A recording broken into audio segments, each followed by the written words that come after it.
A desolate desert where even the sun is afraid of setting. A good-hearted person who was called but not by humans, and a horrifying reality that was buried in the sand for centuries. The world of jinns and good-hearted people. A story that will touch your heart. It will shake your soul. And will force you to think till the end. Is guidance really only for humans? Or can jinns also cry for Allah? Get ready to open that door behind which not only shadow but also truth is hidden. It was dawn time. A light was spreading in the sky and a strange silence was spread all around. This town of Wadi Nur was a peaceful place where people were often busy in remembering Allah. But behind this peaceful atmosphere, a secret was hidden which no one could know for centuries. A simple-natured person of the town whose name was Hazrat Umar bin Farooq. He was spending his life in Tazbah and Taqwa. He was also the imam of the mosque, and solving people's problems was his nature. But Umar's life was connected to a painful reality. 10 years ago, his wife and son disappeared one night. No one came to know anything. People used to say that the jinns took them away. But Umar never blamed anyone nor complained. He used to say that whatever Allah approves, that is acceptable to us. One night when Umar was returning from the mosque after reciting the Quran, he heard strange sounds from the old dargah built at the end of the valley. This dargah was now deserted. No one used to come there. It is said that this dargah belongs to a saint of Allah who used to talk to the jinns. Umar felt that there was a strange aura in the air, as if some eyes were following him. He started reciting the Quran and suddenly everything became silent. But his eyes were being drawn towards that dargah. The next day, after the Fajr prayer, a stranger stepped into the mosque. Tall, deep in the eyes, face full of light, but a stranger. He wanted to meet Umar after the prayers. Salam walaikum, Hazrat Umar. My name is Abdul Malik I. I want to talk to you about something important. Walaikum assalam. Please. Do you know about that dargah which is on the edge of the valley? Umar was a little surprised. Yes. But why are you asking? Because I have heard a voice from there. Your son's voice. Umar's heart started pounding. He was shocked. But he controlled himself. What are you saying? I know it is difficult to believe.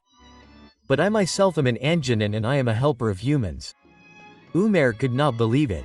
But Abdul Malik read the verses of the Quran and a strange light came out of his eyes. Then he showed his real face. A spiritual jinn who was a supporter of goodness and truth. Abdul Malik told that there is another world far from the world of humans. Riyasat ul Jinn. This is a spiritual valley, where two types of jinns live, the noble and the mischievous. The mischievous jinns harm humans and make them slaves. Umar, your son Zayd and wife Omida are in that world. They have been imprisoned by a cruel jinn, Abu Shaitan Pabo. But your son turned out to be a very noble servant of Allah. He taught us the Quran. Now the jinns of our community want to help you. Umar's eyes filled with tears. For 10 years, he would only pray to Allah in his prostrations that his family should be safe. Now a ray of hope was visible. Abdul Malik said, in this journey you will have to take along faith in Allah, the power of the Quran and patience. This alliance of humans and jinns will be very dangerous. But we want the victory of truth. Umar said, I am ready. For the sake of Allah, for the sake of my son. Abdul Malik gave him an amulet which had the power of reciting Surat al-Baqarah. Keep it with you all the time. It will not let the evil jinns affect you. Umar offered his last namaz in his mosque. He hugged people and said, if I return, prayers will be needed. If I do not return, then understand that I tried to bring back my alakana in the name of Allah. People were crying. That day the sounds of recitation were coming out intermittently in the mosque. There was a strange fragrance in the air.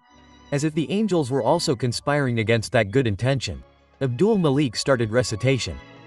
He drew a circle and told Umar, as soon as you step in this circle, you will enter our world. But remember, everything there will not be as you think. Umar said Bismillah and stepped in. As soon as Umar bin Farooq stepped in the circle drawn by Abdul Malik, a new world opened up in front of his eyes. He had reached a place where every moment, every scene and every wind was saying something. The trees were not only green but the echo of Quranic verses was heard from them. The winds were light but saturated with the mention of Allah. It seemed as if time had stopped here, or perhaps the meaning of time in this world is something else. This is Valley of Hawk. Abdul Malik said, this is the first floor of Riyasat ul-Jinn. Only those jinns come here who are on the path of truth. This is also the designated place of our court. Umar's eyes were roaming around. There was a strange combination of restlessness and hope in his heart. Are Zad and Hamida here? No. Abdul Malik bowed his head regretfully. They are imprisoned in the Valley of Satan, Valley of Oppression. But to save them, first we need the permission and order of the court. Abdul Malik took Umar to a divine building, seeing which human eyes would be dazzled. The building was like an old mosque, but its walls were made of light. A board was hanging outside it, on which was written Adalat Ilmo Haqqa, only for those who fear Allah. As soon as both of them entered inside, the doors started opening automatically. There was a big hall in which verses from the Quran were written on the walls. Jinns were sitting in every corner. Some old, some young, all had a light and the light of rosary on their faces. A number of jinnats sitting in different rooms were looking at Umar carefully. Suddenly a voice echoed. Abdul Malik, did you take permission to bring a human to the court? Abdul Malik bowed his head and replied, Hazrat Tahir al-Jinn is present. This human is the same pious person whose son and wife are imprisoned in our world. He has come to free his family from the captivity of the cruel Abu Shaitan. Hazrat Tahir looked at Umar. There was depth on his face, relation of age and the God of knowledge. Do you swear that in this war you will keep the intention of only truth and justice? I swear in the name of Allah. Umar said that my aim is not only to bring back my wife and child but also to free the innocent from that cruel person. Tahir al-Jinn shook the beads of his rosary and waved a Noorani decree in the air. That order turned into golden light and then came into the hands of Abdul Malik. This is the order of Haqqa. Now you can enter Wadi Zulm. But remember, Abu Shaitan attacks not only with power but also with cunningness and mischief. After this, Umar was given 3 spiritual jinns who will protect him.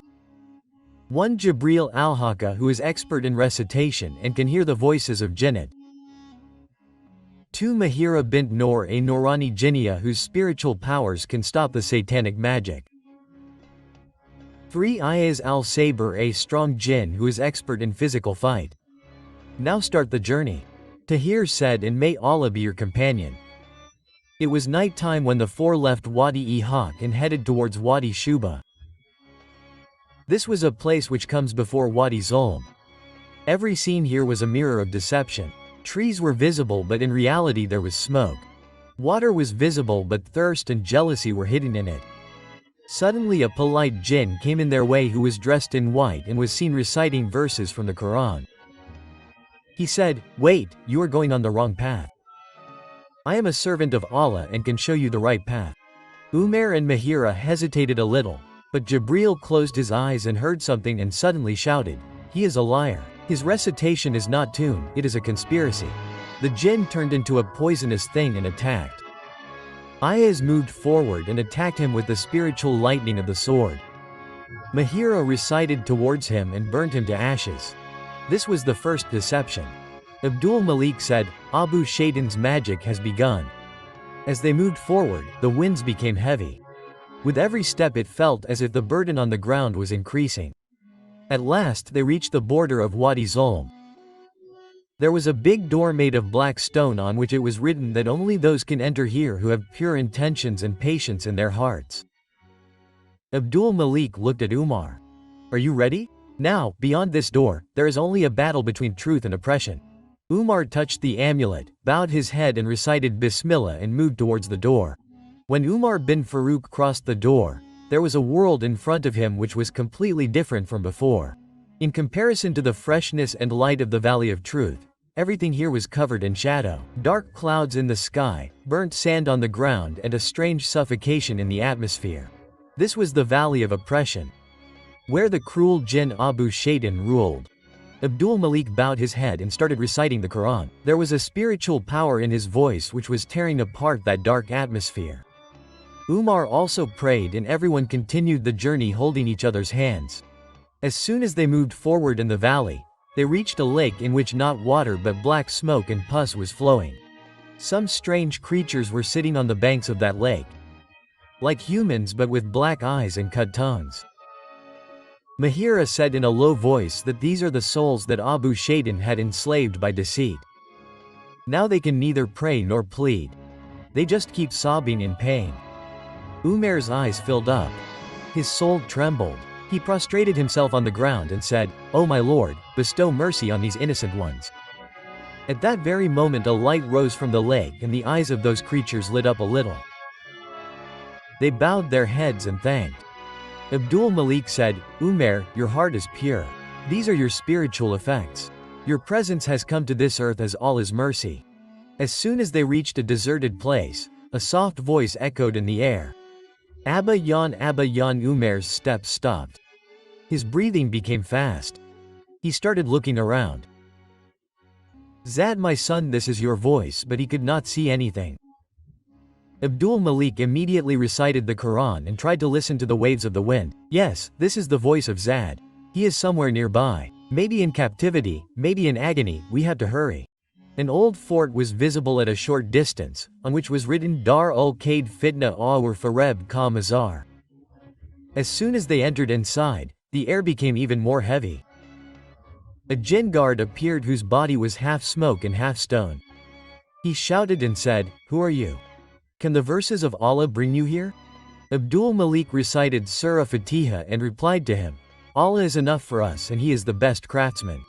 The body of that jinn trembled and he retreated.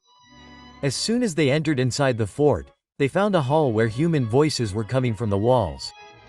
Children's screams, women's sobs, the groans of the elderly. Umar could not hold back any longer. He picked up the amulet and called out loudly, "O Allah, take me to my Zad and Hamida." Mahira put her ear near the wall and said, "Voices are coming clearly from here. Zad is also in it, but the door is very strong. There is a satanic talisman on it."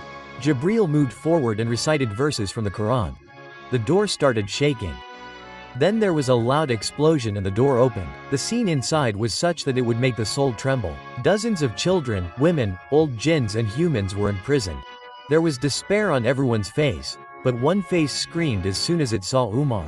Abba Yan Umar ran and hugged Zad. That moment was as if time had stopped. A sea of tears, love and relief flowed in that room. Hamida was also in a corner. Very weak but with light in her eyes. Suddenly there was an echo in the whole Kahala. A loud heavy voice, "You have committed a great mistake by entering my kingdom. Umar, now all of you are my slaves." The walls started shaking. A cruel jinn Abu Shaitan appeared with black smoke. His height touched the sky and fire came out of his eyes. He threw a chain which moved towards Zad. But Ayaz used his sword and cut him down. Abdul Malik shouted, "Now the time has come. Either Hakka will win or we will all surrender to Allah." Zad and Hamida were pushed aside. Ayaz, Mahira and Jibreel moved forward. Abu Shaitan sent a group of demonic jinnits who surrounded the Kale.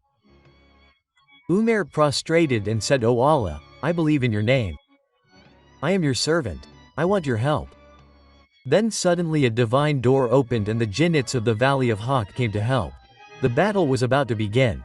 Swords, recitation and spiritual powers were face to face. When swords flashed in the darkness and the sounds of recitation echoed, the Valley of Oppression trembled. Abu Shaitan ordered his army of Shaitans. "Imprison them all. No one will bring the light of mercy here." His jinnits were in thousands. Eyes like red embers, bodies made of smoke and embers. But the spiritual power of Umar and his companions had awakened a new hope in the valley. Abdul Malik looked towards the sky and prayed, "Ya Rab Bahaki Ismika Ilam Inadika." Then a light descended tearing through the sky. They were the Norani jinnits of Wadi Hawk who had shining swords of Tawheed in their hands. As soon as they came, they started reciting, "Walid Tasnik Kutwatan Bal Rab." The devilish jinns started retreating. Umar looked at his son Zayd, who was clinging to his mother. He put his hand on his head and said, "Son, now you will be my pride." You too will have to see this fight so that you can identify the difference between strife and nonsense. Abu Shaitan assumed his real form. Black lava was dripping from his body, and his voice was like the screams of 100 devils together. He punched the ground and a black magical crack appeared from which fire snakes came out and attacked Mahira. Jibreel immediately swung his sword and recited the mantra. In that moment, those fire serpents turned into ashes. But Abu Shaitan's eyes were filled with anger and shame. He said, "I have been learning talismans for 1,000 years. You people cannot stop me." Abdul Malik replied, "By Allah, your deceit will end today." The war had gained momentum. Ayaz killed 10 demonic jinns, but his body was full of wounds. Finally, a demonic jinn stabbed him in the back. Ayaz fell down. Umar ran. Ayaz smiled and said, "Death was inevitable one day. But I was blessed with martyrdom in the path of Allah. Give my regards to Zad, may he walk on the right path." Umar closed his eyes and looked towards the sky. "O Lord, I have to complete this war. I will return only after repaying my brother's debt." Abu Shaitan recited a new talisman. His mouth opened and Hamida's form came out of it. But her eyes were red. "Umar, save me. I am dying." Umar took 2 steps forward. But Mahira stopped him. "This is a deception. The real Hamida is on that side. Satan wants to play with your emotions." Umar immediately recited surnas and the fake Hamida turned into smoke. Abu Shaitan screamed, "You turned out to be a true servant of Allah, but now I will separate you from your soul." He recited one last talisman which caused a black storm. Darkness spread all around. Abdul Malik and Mahira fell down. Jibril was also injured. Umar was standing alone. He picked up the amulet and placed it on the ground. "O Lord, if my life can be a mercy for this valley, then sacrifice me but save all of them." Just then a light came out from the ground. The amulet burst and light came out from it. That was the effect of Zad's prayers which he had prayed every day in remembrance. That light grabbed Abu Shaitan. He did not scream, "This is not possible. This cannot be light." Umar picked up his sword. He recited a verse from the Quran. He uttered the words Kuljul Hakuf Jakal Battle Einal Battle and made the final attack. Abu Shaitan's body exploded and he flew away as ashes. His army was scattered. The valley of oppression was now becoming light again. The walls started falling. The air became pure and the lake which had smoke was now filled with clean water. Abdul Malik fell in prostration. Mahira looked towards the sky and said that Allah definitely helps those who are on the right. Zad ran and hugged Umar. "Abba Yan, you saved me." Umar bowed his head. Tears started flowing from his eyes, but they were tears of relief. Hamida also came near and held his hands. Rezer's loneliness had now become relief. After Abu Shaitan's defeat, Jinn felt light in his world for the first time.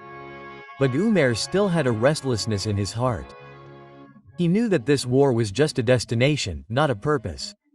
It was now his biggest duty to light the flame of truth and religion in the hearts of those who were not. When Umar came out of the valley of oppression, he was accompanied by Zad, Hamida and Abdul Latif. All 3 were tired of the journey. But a strange peace was visible on their faces.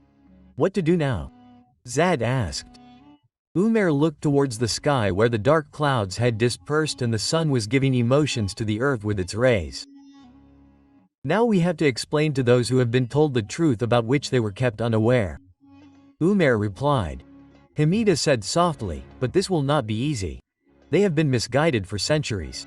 They believe in the words of Abu Shaitan." Umar smiled. "But truth has such power that it bows hearts. And if we move with good intentions, Allah will help us."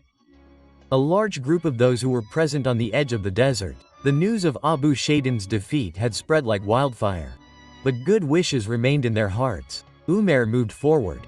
He also picked up a Mashaf Quran in his hand. He said in a loud voice, "O community of jinns, have you not thought that you have forgotten the one who created you? Abu Shaitan promised you and deceived you. But Allah's promise is true." The wind stopped. All the jinns were now turning towards his voice. We humans had also forgotten. But when we turned back to our Lord, He took care of us. Will you not follow the same path? Then an old jinn stood up.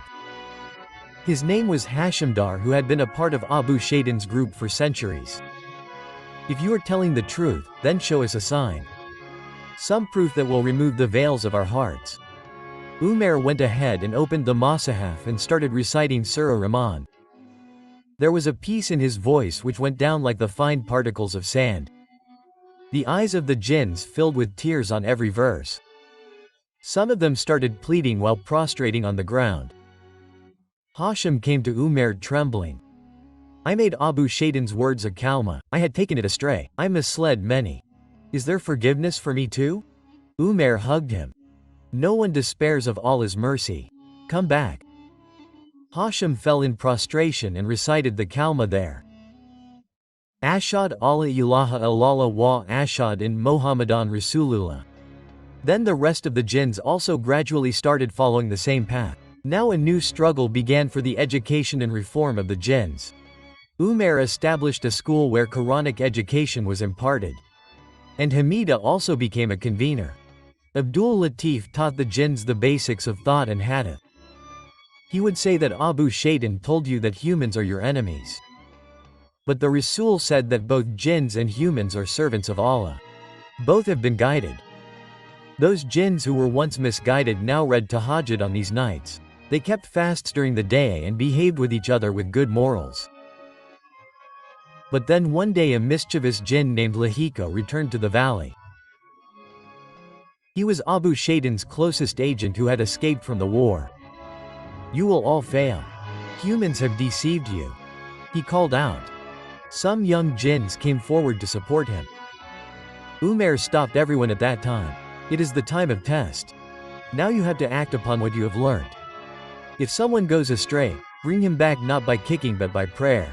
Hashim came forward and said to Lahik, you are the shadow of Abu Shaitan. But now we have returned to the light. You also have a chance to come back. Lahik laughed and said, I am the beginning of the next storm, and he disappeared. Umar said to the jinns, every community has been tested, Bani Israel, Ummah Muhammad, and now you too. But the followers of Allah have always won with patience and prayer. Then Umar gathered everyone and held an istimak where everyone wept and repented. The sky was clear but their eyes were pouring like rain. O Lord, accept us and make us what you want. Now a new system had been established in Wadi Jinn. The sounds of sajda, recitation of Quran and examples of morality were present there. Umar was now ready to return.